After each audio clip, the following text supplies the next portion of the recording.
Good afternoon, all Rotarian and guests. Thank you, President Courtney. As I announce the guest name, please stand up so you can be recognized. Susan Mitchell, guest of Brad Nolan.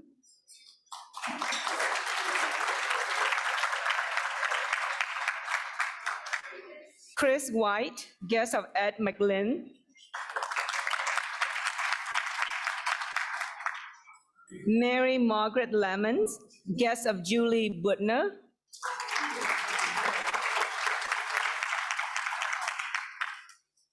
Christine Clote, guest of Julie Butner.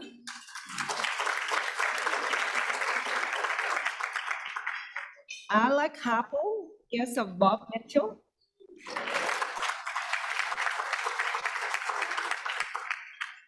Dr. Walker, guest of President Courtney.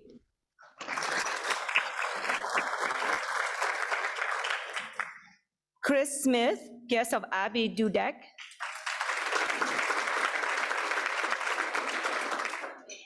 Ryan Jadish, guest of Nathan Scheiderwan.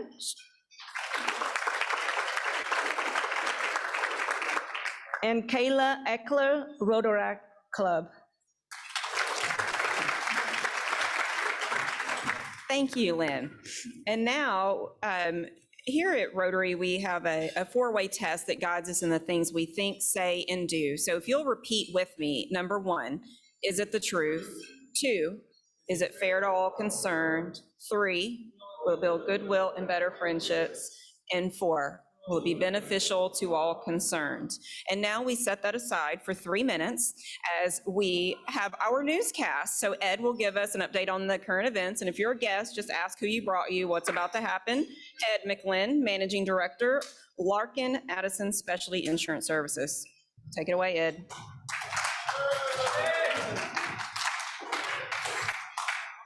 Thanks, President Courtney. Good afternoon, fellow Rotarians and guests. Welcome to the special Friday the 13th newscast. I feel about as welcome as Tim O'Hare at a Fort Worth City Council meeting. It's tough to follow last week's program. If you're expecting me to sing or play the piano, you'll be very pleased or sorely disappointed.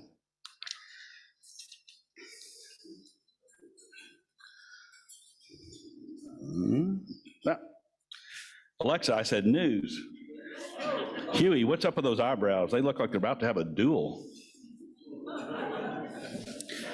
This just in from the highly esteemed British publication, The Economist. A new delicacy is available in the state of Wyoming. It is fresh and cheap, but probably a little gamey. Recently, it became legal for Wyomingites to collect roadkill that they accidentally hit themselves so that they happened upon the roadside. Not all animals are fair game. Grizzly bears, some gray wolves, and endangered species are off limits. Not to be upstaged by the home state of former Vice President Dick Cheney and his daughter, Congresswoman Liz Cheney, Texas Governor Greg Abbott has issued an executive order legalizing roadkill in the state of Texas. So before you pick up your knife and fork, you may wish you'd ordered the vegetarian plate. I'm just saying. And thank you for saving me from the Jello Factory news. 80-1 long shot, Rich Strike won the 148th Kentucky Derby last Saturday. You all might have heard that Queen Elizabeth II is celebrating her 70th year as monarch across the pond. Along with snapping up collector teacups and t-shirts, loyal Britons can now slather their excitement for the Platinum Jubilee onto their sandwiches with 2 renamed condiments from Heinz, HM sauce and Salad Queen. Sky News suggested trying them on Buckingham sandwiches. Get it? Buckingham or Coronation Chicken. Gotta love the Brits. Here's a preview of dessert. Actually, in art news, this painting, which is at the center of an international art conflict in which Fort Worth is embroiled, the Kimball Art Museum purchased Basket of Wild Strawberries by 18th century French painter Jean-Simon Chardin at an auction in Paris for more than $22 million. If the Louvre has its way, however, the painting won't make it to Texas. After the purchase, the Louvre requested the painting be classified as a national treasure. As a result, the export has been frozen for 2.5 years, nothing like frozen strawberries, while the museum looks for sponsorship to purchase the painting. The Kimball said it respects the French government's move to freeze the export. Nevertheless, hopefully the painting will eventually be at the Kimball, where it will be a wonderful ambassador of French culture. Speaking of culture, look who's back. Oh, wait, not them, unfortunately. Them. After 20 insufferable seasons on the E! Network, the brain trust at Hulu had the mind-numbing idea of, let's have a reality show about a family who has absolutely no discernible talents other than the fact their biological father defended O.J. Simpson, and their mother later married an Olympic gold medalist who became the world's most famous transgender person. Only in Hollywood, Ozzie and Harriet must be oscillating in their graves. Oh, here's a picture of them in their matching Texas A&M pajamas. I guess they're getting ready to watch a Aggie football game. More than likely a Gucci versus Chanel mud wrestling match. Oh, and here they are, about to take the 4-way test for the Beverly Hills Rotary Club. Hey, Archie, what do you think? And finally, this weekend, the highs will be in the 80s. Please come out to the stockyards and see the Rotary float in the Pbr Parade of Champions, and then go see the Pro Bull Riding World's Finals at the Dickies Arena. Thanks, everyone.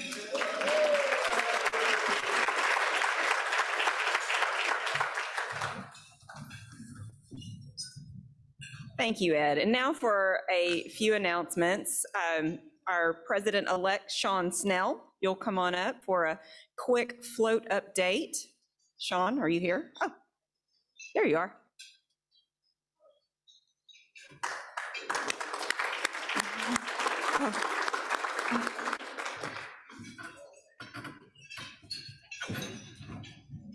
Well, hello, everyone. So we're ready for tomorrow, and we can absorb more. We've got a good crowd of about 20, but we've got plenty of jobs because we wanted to make sure we could accommodate folks that came. And so if you would like to join us tomorrow, let me know. We're meeting at the float at 11 a.m. with check-in at 10. And then we again are set up again for the following week, May 21st. And we again have a similar size crowd, but can always have more. And there are positions for walkers and riders. So if you've got a bad knee or, something where you just can't quite do the walk, we would still love to have you. Thank you. Where's the float? It's going to be at the stockyards, the Pbr Parade. Where are we meeting? I'll send you a map if you'd like to join us. Yeah, the group that has already signed up has a map. So it's, there's a special parking lot 5 just for parade participants. We're not quite sure what kind of crowd to expect. It's the inaugural parade. So I'm going to get there. We can check in at 10 a.m. So that's when the float is arriving. And you're welcome to, please email me so I don't miss if you would like to join, and I'll get you set up. Thank you. Thank you, President-elect Sean. And Monday is our Crazy Pants Open Tournament, bringing it back. It's been a few years. If you've not picked up your shorts, they will be available at the back of the room today. And now we welcome Richard Knight, Vice President and COO, Night Waste Services, to introduce today's Mental Health Awareness Spotlight. Come on up, Richard.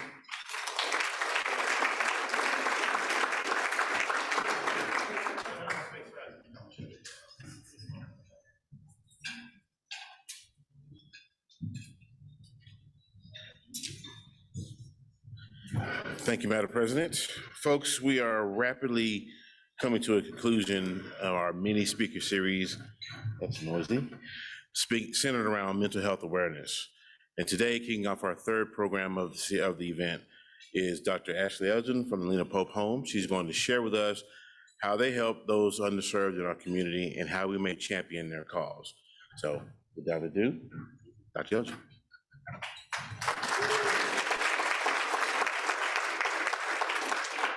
Thank you so much for having me today. I feel really honored to be here because this is an important topic and it's something that obviously I'm very passionate about. Leading the charge at Lena Pope has lots of big responsibilities, but it also has some really amazing rewards. And part of those involve being front and center for observing what happens for kids, the beautiful things that come together when children are in crisis and how they can overcome that. We get to see all the way from academics to early learning to juvenile justice system to counseling. We sort of cover it all, the developmental aspects, and then if something goes awry, we're able to support them. My personal background is one of a mental health practitioner. I actually moved to Texas to pursue my PhD at UNT and never left. So now it's been 27 years and I love it here. But I think it gives me a unique appreciation for all that is transpiring in our community right now. I think that things are evolving in such a way that you can really see how our community and how the impacts that are happening from COVID and from a variety of other factors in our community are interwoven in how children develop and how they fare overall in their well-being. One of the things that I think exemplifies the beauty of our community, particularly specific to Tarrant County and children's mental health, is a story about a young man that I became aware of earlier this year. He attended our charter school at Chapel Hill, and he became in an acute mental health crisis. Over the course of COVID, he had, of course, participated in his education over Zoom. He was a child that had struggled prior to COVID with his social interactions and connecting with other kids. And he had at least one friend, so he felt as though he could do okay with that. And it was a best friend and that would be fine. Post-COVID, he had absolutely no support system. His best friend did not return. He became more and more isolated. And during his isolation, he really felt as though kids were making fun of him, that he was being excluded from things, that he just wasn't a fit. But he became more and more depressed, which actually turned to rage and to a feeling that he wanted to lash out at the other kids because he felt like they just didn't get him. He came to my attention actually when a student reported him to our principal, saying that she was concerned because on social media, he had begun to post things that were scary about hurting himself or hurting other children. The outcome of this circumstance was actually, in my opinion, the most amazing experience that I think exemplifies what Tarrant County is all about. We were able, within one call, to get the school social worker there, to get our behavior interventionist there, the neighborhood police officer came, the Fort Worth Crisis Intervention police officer team came, the Catholic Charities Family Advocacy Program came, the Family's Church representatives came, the parents came. Where else does that happen? It was really miraculous to see it all evolve so that this child, rather than hurting himself or hurting someone else, could have the care he needed in a hospital setting. So is that the norm? Do kids experience this on a routine basis? Unfortunately, yes. And more, that is the reality for our children in today's world. And it can be heartbreaking. The most troubling part of it all is that the way that that all came together is not the norm. That often doesn't happen. It's often hard to get the systems to all come together, and sometimes kids are failed. However, I do think we're really on the right road, especially in Tarrant County. Younger and younger children between the ages of 10 and 14 are being impacted by very, very serious and real things.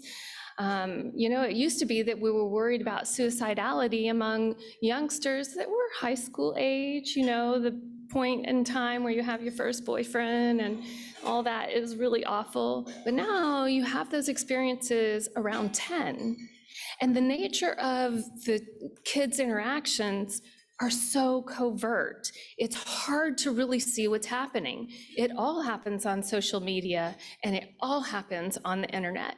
So by the time they get back to a public place, the threat has already happened, the teasing has already occurred, and it's just that look in the hallway that they get. And they begin to decompensate, given all the other factors of the things that are going on. I know that you've heard that the suicidality trends are double and triple what they had been previously. But I want to point out that this is not a phenomenon that is new. This has been building over years and years prior to COVID. We are definitely seeing an escalation in the amount of crisis that our kids are experiencing, but it's not new. I think that we all know that when kids are struggling internally, you'll see emotional outbursts, you'll see problems engaging with peers, difficulty paying attention in school. It's really a problem when our society is set up with structure being the key to success, paying attention being the way that you excel. With these elements in our community right now, we're sort of setting our kids up for failure if we don't act now. So witnessing all of this firsthand, I feel very, very blessed and fortunate to get to be a part of the solution. But I think everyone is really a part of the solution. They just don't know it. So that means that all of you are part of the solution, and I'm going to tell you how you can help. The narrative around youth mental health is that kids are resilient, and that is absolutely true. I do believe that at the bottom of my heart. But kids are also vulnerable. They're not just resilient. This is not something that is going to go away. I think as parents and as people in our community, we really need to not dismiss behaviors as just a phase that they'll grow out of. They're not just growing out of it. That doesn't happen. We need to understand ways that we can recognize signs of emotional trauma and respond, and really grasp the gravity of what's going on in our society. Here's the good news, that we live in Texas, and even better, we live in Tarrant County, and how lucky are we? Because we have so many resources that have come to our community to resolve this problem. First of all, Texas has Build Back Better budget reconciliation package, and it's provided billions of dollars to address this issue. Healthcare, access to quality childcare, access for 3- and 4-year-olds to have voluntary pre-K, to help them be prepared for what comes next. The younger we can start, the better. Tarrant County leaders are super savvy. That's what's exciting about our area. They really get the idea that children's mental health and investing in that and boosting kids' success in school contribute to stabilizing families, keeping them from getting into the system with CPS, the juvenile justice system, and setting them up for actual success. Our community's leaders are motivated now more than ever to really gain some clarity and create some solutions. Social and emotional learning and strategies around that are integrated into our care for mental health. And we have the power to improve educational, emotional, and health outcomes for everyone. We actually have a magnifying glass on this whole issue right now. I mean, you hear it all over the news. It's education, it's childcare, it's mental health. Great. We want to hear that on the news. We want to utilize these dollars that are coming our way to be creative, to create that solution. Now's our chance. The things that we're confirming are that it requires a systemic approach. It's not just one person, it's just not one thing, it's not one organization. The American Rescue Plan Act funding provides billions of emergency dollars to tackle it. As a community, there's a myriad of things that you can do. Continue to promote stress management techniques and increase awareness on online tools for support and community connection for mental health and well-being. Expanding social and emotional learning programs that build wellness and resilience, and evidence-based trauma-focused treatment and suicide prevention programs. That was quite the mouthful. In Tarrant County, we're lucky to have the Hope Squad. I don't know if you guys have heard of the Hope Squad. It's through the Jordan Elizabeth Harris Foundation. And it's a program that trains our kids to be peer support providers that identify the risk of suicide and include adults. We cannot eliminate kids as part of the answer. Have to. We have to eliminate, implement more structured mental health screening tools, expand mental health awareness, stigma-busting programs like Recognize and Arise through Mental Health Connection, and support behavioral healthcare agencies working together as a system of care. And so I think together we can do this. We're going to be successful. We're going to tackle this and we're going to get through it. And we're going to do it like nobody else in the United States. So thank you for focusing on it today.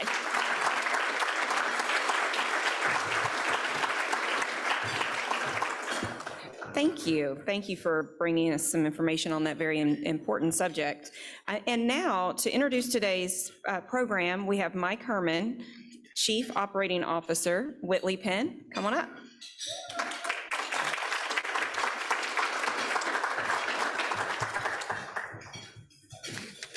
Thank you, President Courtney. First, you should know that Vortis Investments is a growing Fort Worth-based private equity firm that funds independent energy companies. I immediately hoped that Brian would someday speak here when I heard him speak at our firm's energy conference multiple months ago. Brian is a partner in Vortis Investments. He has extensive upstream petroleum engineering experience, including strategy management, asset valuation, and oil and gas field development. He is a key member of Vortis's investment team, is involved with deal sourcing, screening, and structuring. He also works closely with their portfolio companies to design and implement development plans, mergers, acquisitions, and divestitures. Prior to Vortis, Brian was Vice President of Subsurface and Development for Pioneer Natural Resources, Permian Asset Team. He serves on the board of numerous prestigious petroleum industry organizations and is a future potential Rotarian. He has an MBA from SMU and a Bachelor of Science in Petroleum Engineering from Texas A&M. I hear the whoops? No. All right, Brian. There you go.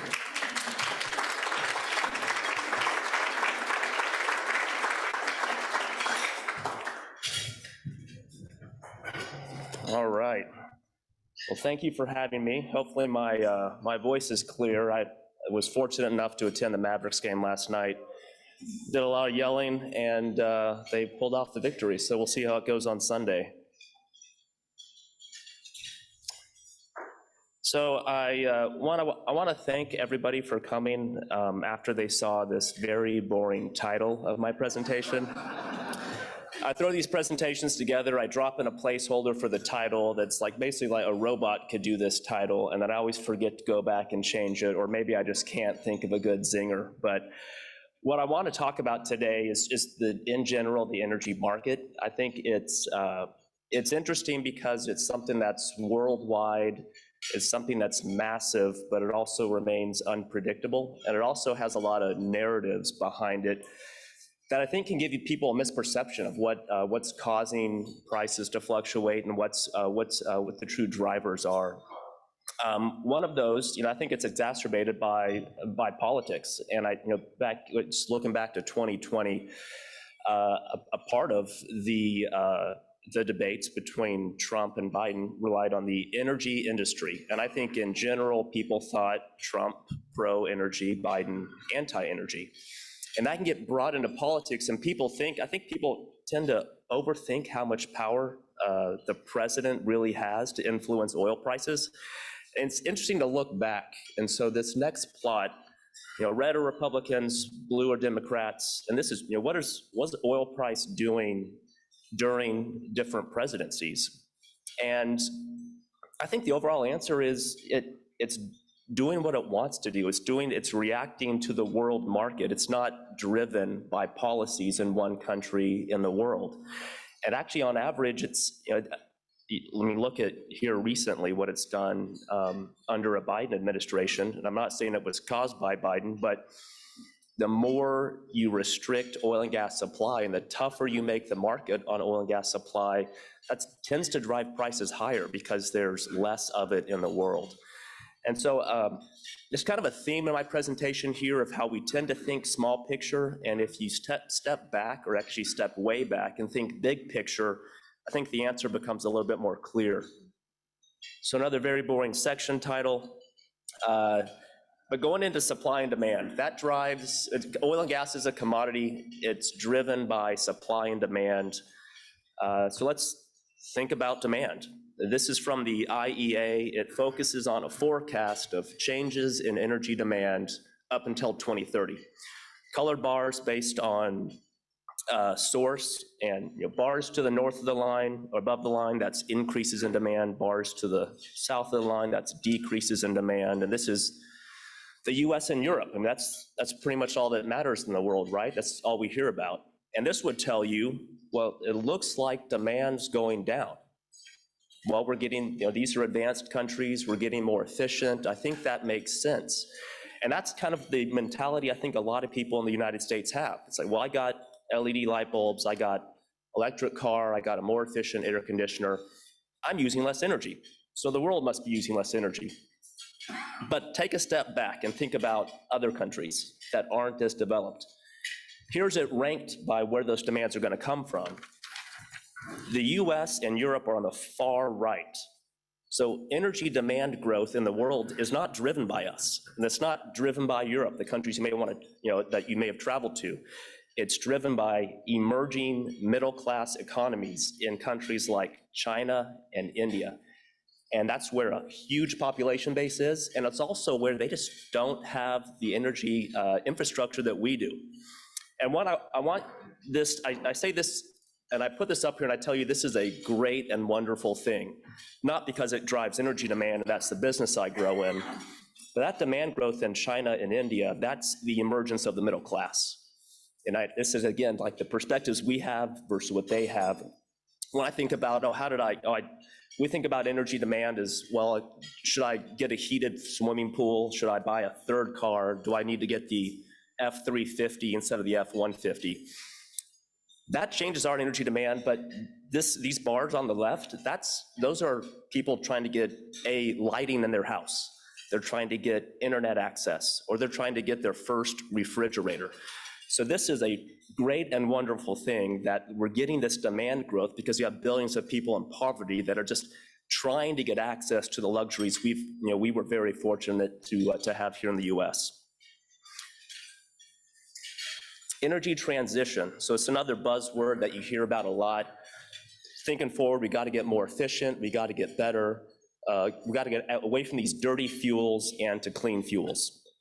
And so I want to touch on transition a couple different ways. First on behavior, because that can drive energy transition. And so thinking about, this is just another forecast, looking ahead to 2030, how are behavioral changes going to impact demand? And some of this could be COVID related. And I think I tend to agree with it. I think it makes sense. So this is bars to the left, less demand, bars to the right, more demand. And I don't know if you can read it, but starting with the left, fewer flights. I think people are flying less now. There's some COVID concern. The next one over, deferred car sales. That's just supply demand, or that's just, you can't get a computer chip, you can't buy a car, there are less cars out there to buy. Next one's teleworking. Well, I'm working from the house now, I don't have to drive to work, I'm using less energy. But along with those come increases in demand from some of the same reactions to COVID. So next one over, less public transport. Well, if I'm worried about being around people and about catching a disease, then I'm less likely to get on the bus. I'm less likely to get on the subway, more likely to drive myself, and then I'm using more energy. Next one over is less fleet turnover. So if you slow down new car sales, new cars tend to be more efficient than old car sales, and so if you turn those over less frequently, more old cars on the road, they're less efficient. And that last one, I just called it SUVization. So if I'm no longer getting on flights to take my family to Colorado for vacation and I'm driving there, do I want to do that in a small four-door sedan or get a big Suburban and have lots of space? And this is an impact we've seen in the world where people who are worried about getting COVID and, well, I don't want to get on a plane anymore, well, let me get a big family-friendly car that's comfortable and I can drive around in that. And overall, what it does, the net change, when you think about it, it's actually a small positive, which I think is contrary to how you think about working from home and people being worried about COVID. You think about it being a reduction. The big reduction came when they shut down manufacturing, but behavioral changes actually are expected to have a small increase in demand. We're thinking about on the supply side of energy transition. So busy chart, this looks at the past 400 years or so of where is the world getting its energy from, and it just kind of sums to 100%. So what portion of energy is coming from where? And I think the main takeaway here is that energy transition is always happening. It's always been happening. It just changes from different products to another. Early on, it was changing from biomass. So thinking about that is, I'm burning firewood to keep my house warm or to keep to cook my food. And animal. I think forget that we used to hunt whales for oil, and that's part of our energy supply.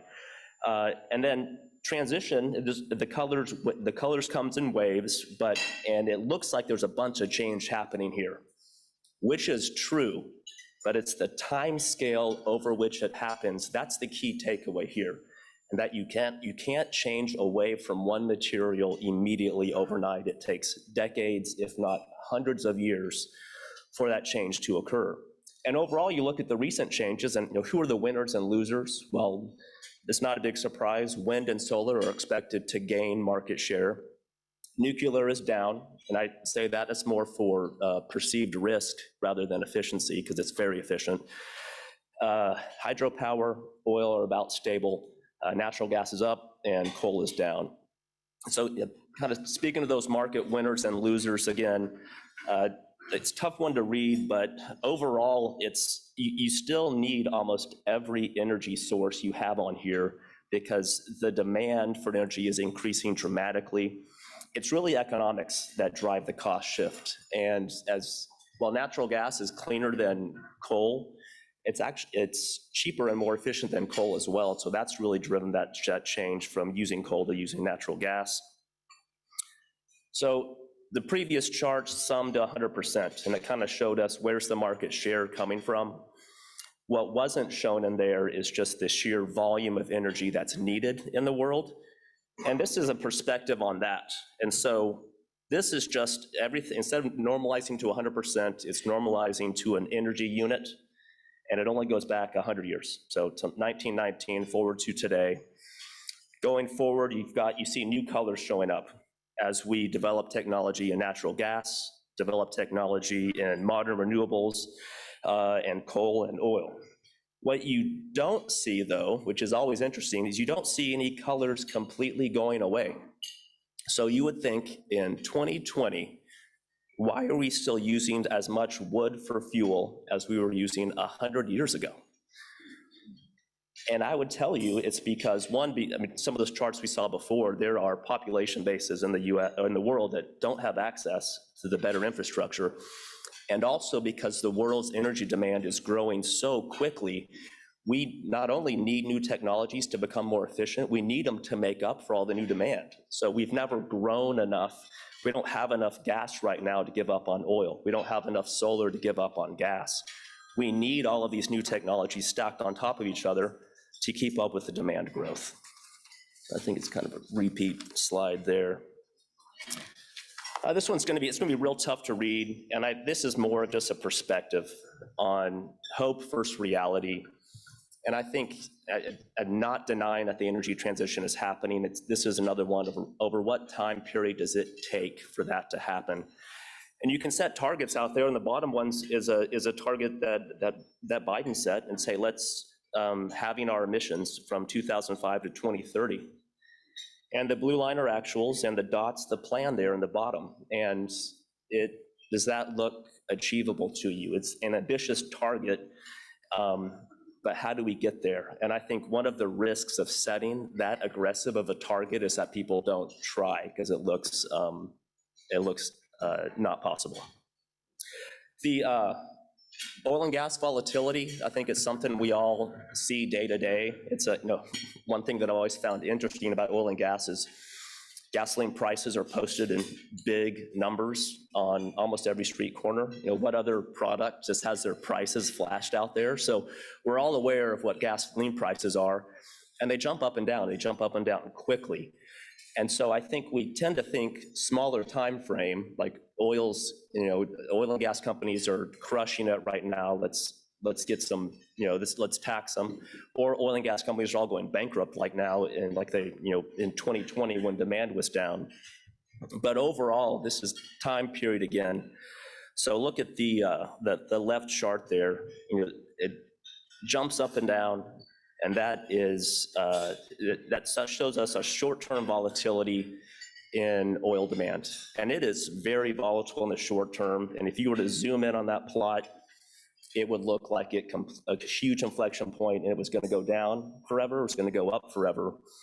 But step back, and this is just plotted from 2009 forward, it's a pretty steady trend. I mean, that's a very easy trend line to draw if you take a step back. And that just goes to the point of thinking about it more big picture and think about it long term and try not to get too distracted with the short-term volatility.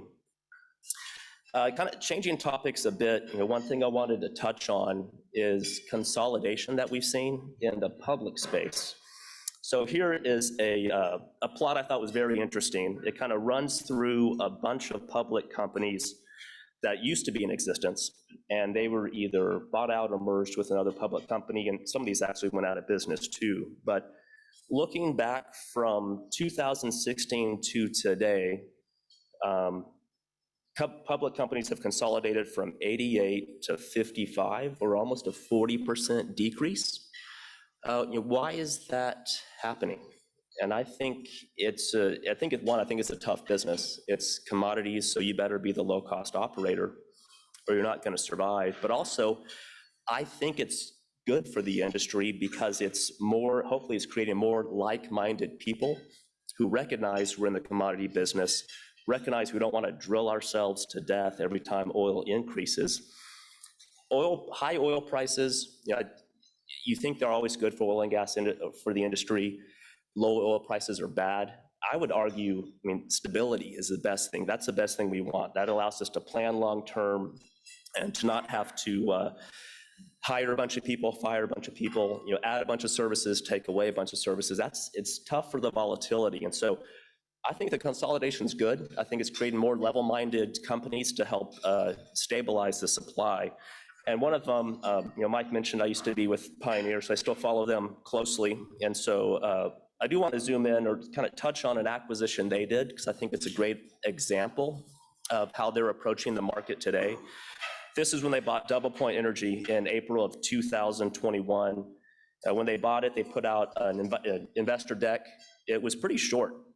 So this next slide, that's the whole deck, and you're not meant to be able to see it, but just meant to be able to see that it was only 7 slides. So this is a multi-billion-dollar acquisition. They put out 7 slides. It was pretty quick. One of those entire slides was this one here, and it was touching on that after this acquisition, they're going to net down the rig count on the market. So Double Point had been running 7 rigs. Pioneer said, we're buying their assets. We're taking that 7 down to 5. And so why would you do that if you're an oil and gas operator? Normally you just want to grow, right? You want to show production up and to the right. I think what this was signaling the market is that, one, joke with Scott Sheffield, and he's trying to become the Saudi Arabia of the West Texas OPEC. But I really think it's part of that mentality is we're not going to drill ourselves into death. Now, after this acquisition, Pioneer controlled more of the acreage in the prime part of the United States, and they said, we're taking rigs off of it. We're not going to drill ourselves to death. And I think they were telling their investors they were going to be very conservative with the amount of cash flow that they reinvest. I think they were also telling you would call them competitors, that, hey guys, if we all act like this, we can create a very stable market, better for everybody in the long term. And I think that's translated as you look at the overall broad market in the US. So actually, it's very, kind of see it. So in the yellow is our oil prices, and then in the green is rig count. They tend to react, rig counts tend to react to oil prices. Oil prices down, rig count down, oil prices up, rig count up. It's that simple. And historically, you've seen that.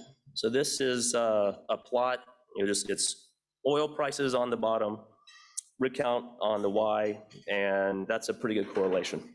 Oil prices high, there's more rigs. Oil prices low, there's less rigs. And this is plotted from 2015 forward, up until 2020. Any guess if 2021 looks different? Yeah, there's 2021 right there.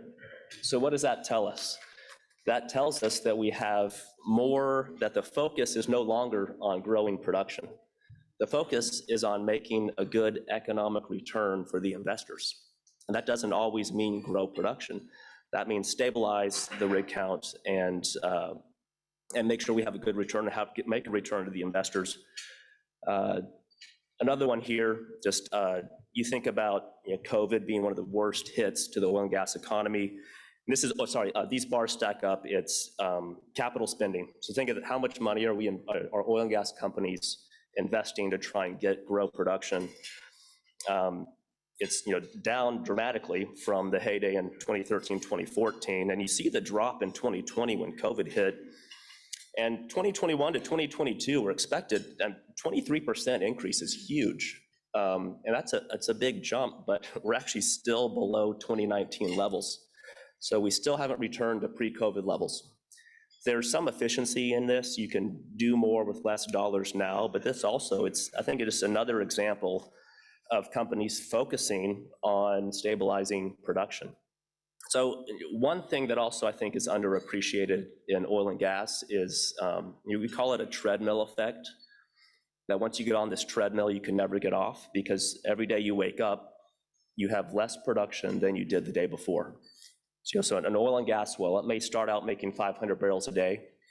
In 1 year, that's typically down dramatically to 100 barrels a day. And then it starts to decline more slowly. But this is a treadmill you get on that even if you want to keep production flat, you have to continue to invest. And I think that is something that's underappreciated in the industry. You think you can just shut down rigs and production will stay there forever. But this is a forecast of oil supplies in the blue.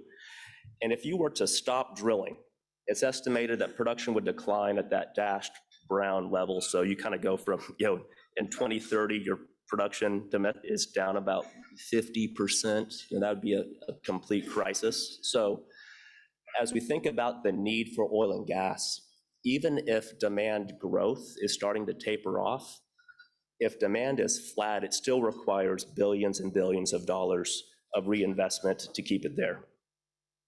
I do want to touch on, another change of subjects, oil and gas strategies. So if you're in the oil and gas business, how do you make money? And there are different strategies in the world. We're on the private equity space where we tend to focus on smaller, younger companies. And historically, one of the strategies that these smaller companies would take is you call it lease and flip. So under this strategy, you would bolt on you take leases from a lot of different mineral owners, take what maybe was a stranded asset, grow it, take it from 300 acres to 3,000 acres. And what are you doing? What value are you creating here? Well, you're providing a runway for someone to come develop that. And it's in this strategy, a lot of people have been very successful in this strategy, and it has its place. in the business. And the strategy is simple, lease for a little bit, sell it for a lot because it's worth more together than it was separately. Going a step further, one strategy, maybe people don't think this acreage has value, and maybe you need to go prove to them that these wells are going to make money.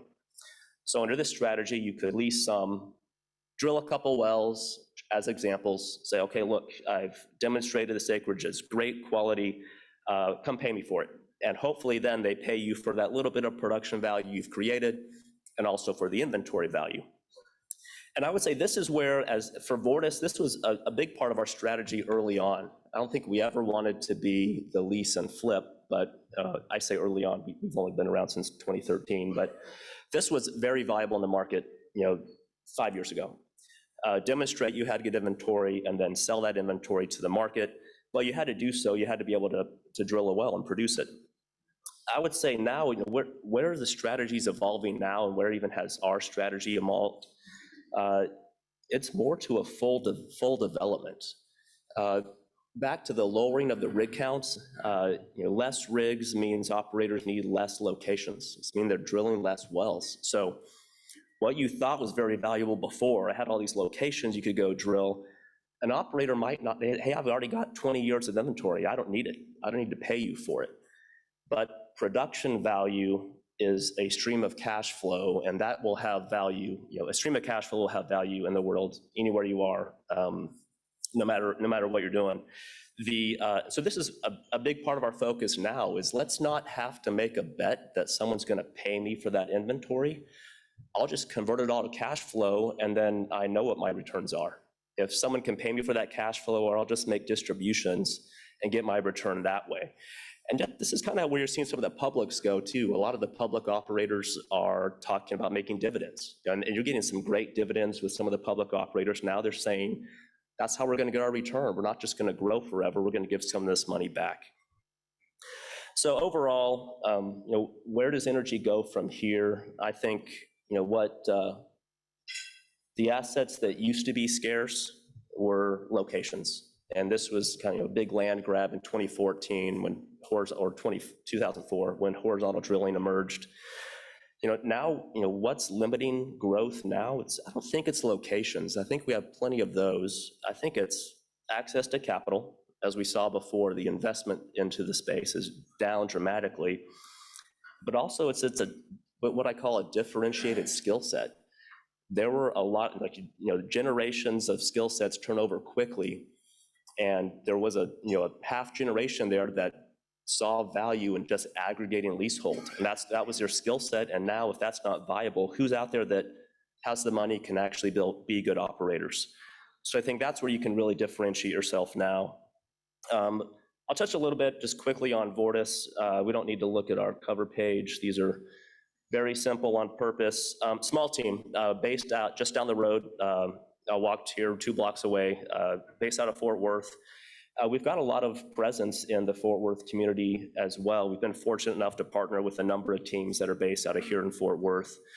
And this is just some of the people we're active with right now. We tend to invest about 25 to 100 million of equity per deal. You may some of these local operators include State Line, Point Energy, they're based out of Fort Worth as well. Alchemist is based out of Dallas.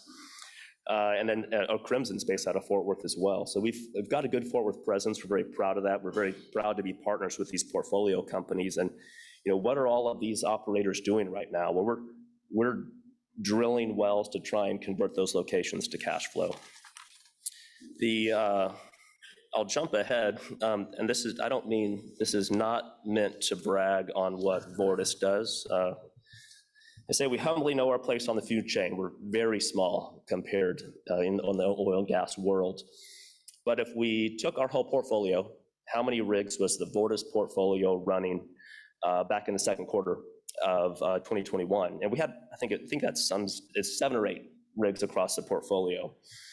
How does that compare to some of the bigger operators in the country? And it was very interesting to see we were right there in the mix. How is tiny Vortis, who most people have never heard of, running almost as many rigs as Exxon? How are we running more rigs than Chevron? And this goes back to what the public companies are doing, is trying to make a good return back to their investors. And that is making dividends. It's not plowing all of your money into the ground. So I'm not faulting these companies for not running more rigs. It's just where the market is now. Expect to see less rigs and expect to see more dividends and more returns there. So I'm going to skip the last part of this. I think it's kind of short on time too, but I'm happy to talk to anyone later. One thing we do take very seriously at Vortis is a common term in oil and gas is ESG, stands for environmental, social, and governance. Making sure, think about it as being a friendly and a responsible operator. Some of that's being safe, and some of that is treating your people right. I do want to jump to one slide. As we think about America's place in the energy solution in the world, we've got alternatives. America could restrict supply. We could buy our oil from the Middle East. We could buy our gas from Canada or from Mexico. And maybe that's makes you feel good because it's not done in your backyard and you've transitioned yourself to some other energy source. But hopefully the message you got clear earlier is it's too early to transition completely away from oil and gas.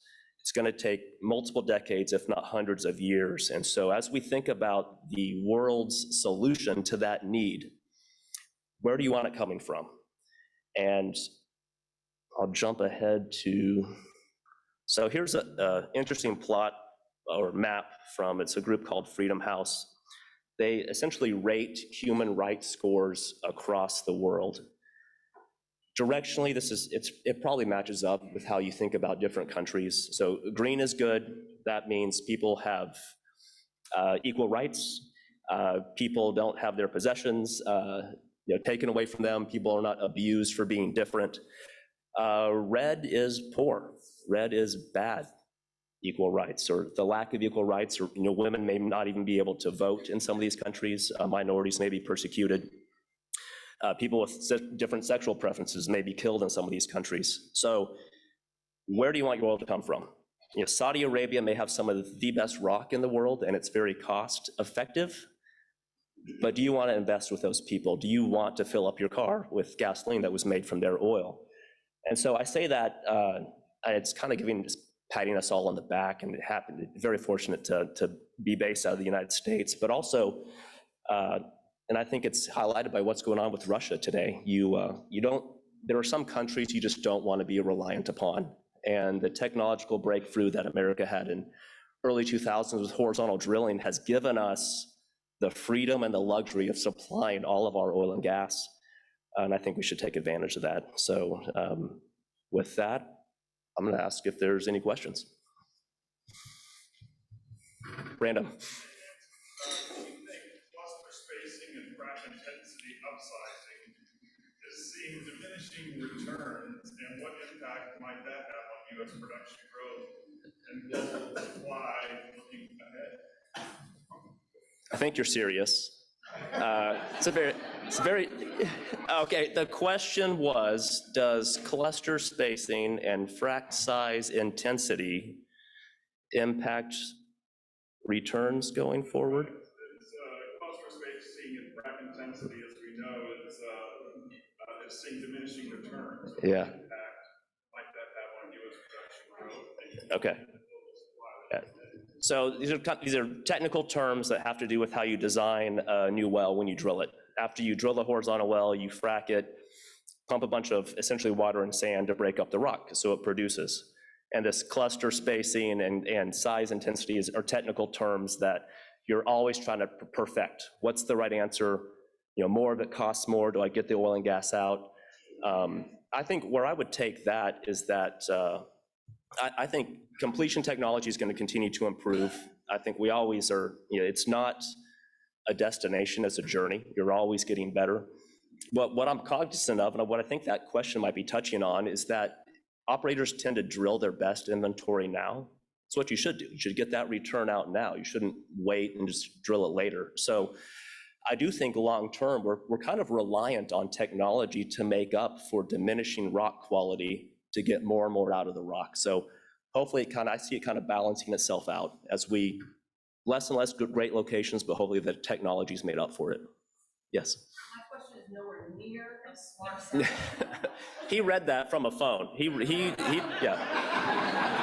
He was reading it. It was a plant, yeah. Yeah. My question is, you made a statement, and I'm wowed by this. You made a statement that it'll take a couple hundred years for us to get away from an oil and gas dependency, whereas we've not even been using oil and gas that long. Yeah, exactly. But it's I would say part of it is the emergence of that middle class. The demand growth is growing so quickly, we just can't keep up, and we don't have enough new energy sources to give up with the old. So I think it'll just be stacked up layer upon layer. I think 50 years from now, natural gas will still have its part.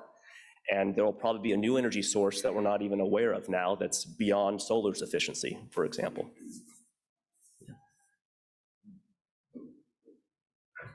How many rigs are there that are able to work right now, and how many deep water especially that are actually drilling? So I don't have the deep water numbers for you. We focus only onshore US, so where we have 440 some odd rigs. There are more rigs out there than that. The rig count's been much higher, but what tends to happen when operators shut down rigs, they typically don't own their own rigs. A rig company has that.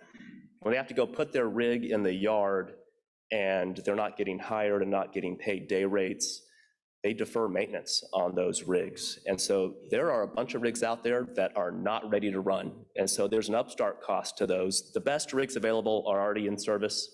That's a big focus of our operators as well now. If you're gonna add a rig, a cold rig's one that's coming right out of the yard. And it's kind of like, starting up a car from the 70s that hasn't been started in 10 years. There's probably gonna be problems you're not aware of. So I think part of it is just the quality of the rigs that are out there. Can they handle the inventory today? Yes. I'm going to ask what Brandon is asking, but in a different way from an environmental standpoint. I actually felt hopeful in your presentation. I think taking that big view is really good. From a human capital standpoint and an environmental standpoint, what are the sciences and everything behind making it better around fracking and water? Because I see a lot of money going into that, a lot of support going into that, but there's a lot of controversy too. So what are your thoughts on how quickly the science is going to catch up to make fracking a little differently, water pressure a little differently, all of those things? Sure. I think a lot of it is the narrative and the communication from oil and gas companies catching up. Fracking, it kind of sounds like, when it became a buzzword, it sounds dirty. It sounds aggressive. It starts with the letter F, maybe that's bad. But I think really what you're pumping down into the ground is sand and water. So those are fairly harmless, and there's some other small amounts of chemicals. And all of those have to be disclosed. So at first, operators were, hey, this is my trade secret, I'm not going to tell you. And of course, you assume, well, you're hiding, you're pumping something radioactive, and you're going to contaminate my drinking water. So that's all disclosed now. Disclosure is key. Also, the water is important. If you pump drinking water into an oil and gas well, think of it as kind of being gone forever. So let's save our drinking water for drinking and for our crops, and let's pump dirty water into the ground. So when you produce oil out of a well, it might be 20% oil and it might be 80% water. That water's not drinkable. Let's just pump that right back in the ground and frack new wells with it. And that's what a lot of our companies are doing, or water recycling. Even at Pioneer, we did a big project with the city of Midland to take their water treatment plant. Hadn't been updated in a while. Like, hey, we'll pay to update it, get your city cleaner water. We'll take the water you can't use, that you can't put back into the system, and use it for our wells. I mean, so it can be it can solve multiple problems, get rid of some water that used to be a hazard, you had to find a way to dispose of it. It can be a benefit to oil and gas operators. Thank you.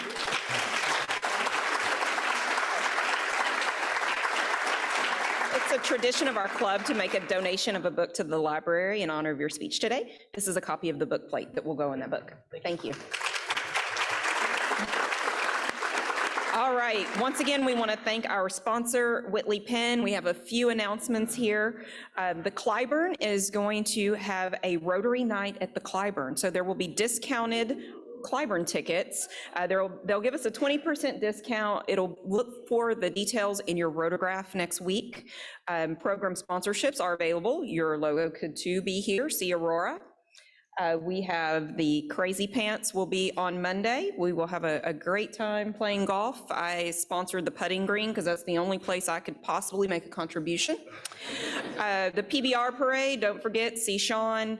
Memorial Day flag placement, those signups are happening. If you would like to participate, see Wanda Bonder. The buffet will return next week. That makes some of you happy, maybe.